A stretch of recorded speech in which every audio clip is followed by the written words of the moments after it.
O Obama é sempre o americano. O Barack é. Bom, ok. Então chamemos-lhe assim, o Barack e o Obama, porque um é Barack Obama e o outro... É Barack, mas não é Obama. Não é Obama. Há aqui uma confusão. O Barack também aposta no facto de os democratas nos Estados Unidos serem especiais aliados do Partido Trabalhista e, portanto, quererem que o Partido Trabalhista vá para o poder e não o partido de extrema-direita do Netanyahu. Pronto, está tudo em jogo, de facto, mas não há jogo político que justifique a mortandade, não é? Isto não há, e não há jogo político que justifique a imoralidade de se utilizar um povo indefeso para abominações e estratégias de seja quais forem. E esse é que é o ponto, não é? Esse é que é o meu ponto. Não sei se é o ponto de toda a gente, mas esse é que é o meu ponto. E só é possível chegarmos a uma situação deste género porque anteriormente se criaram condições para isso. Durante os últimos anos houve um desenvolvimento de um conjunto de ações no Médio Oriente que levou a que os árabes, em geral, de resto isso é capaz de ter alguma coisa a ver com a guerra contra o terror, com a possibilidade, por exemplo, da invasão do Iraque, etc. A ideia que se criou na opinião pública ocidental, mas em particular nos Estados Unidos, porque de facto a discussão do que se passa na Palestina é diferente na Europa e nos Estados Unidos. E é muito mais... A nossa sensibilidade é diferente, até porque somos mais próximos deles e temos muitos judeus cá e isto passa-se numa bacia de que... E é menos manicaísta, vamos lá ver. Na ONU, o único país que defende sistematicamente Israel com o seu voto, com o seu veto, é os Estados Unidos. Mesmo contra as decisões da ONU. E, portanto, há aqui um problema que é global, que é de uma superpotência usar o seu veto para meter, digamos assim, ter uma política específica numa zona do mundo através de um governo que está dependente, como tivemos há bocadinho a ver, do ponto de vista político, está completamente dependente também da metrópole, digamos assim, de quem manda, de quem passa o dinheiro, de quem arma o exército, etc.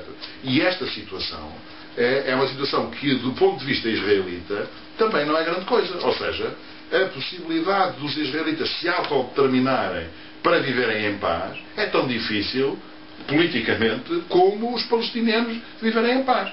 E por isso é que também o problema do genocídio pode não estar completamente, não pode não ser completamente absurdo. Quer dizer, perante esta situação, o que há de facto a fazer é, se os palestinianos não existissem, o problema podia ser colocado, ou seja, fechava-se as fronteiras de Israel e os outros povos árabes estão lá nos seus sítios e não criam problemas. E ficavam aterrorizados, digamos assim, com o modo como foi esmagada aquela população.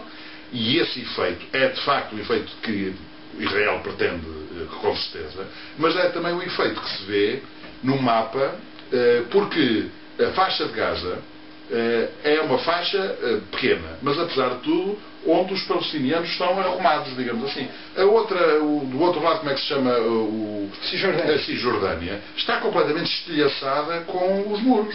E, portanto, com vários muros e com os vários colonatos. Quem quiser ir para uma cidade palestiniana tem que entrar nos muros, no cerco, e só pode lá entrar quem o exército israelita quer. Aliás, outro dia houve uma tertúlia aí que foi possível juntar duas palestinianas para falar da sua experiência, e o que elas diziam é que, de facto, houve uma altura em que houve uns espanhóis que estavam a visitar a Palestina e que passaram às portas da cidade de uma delas.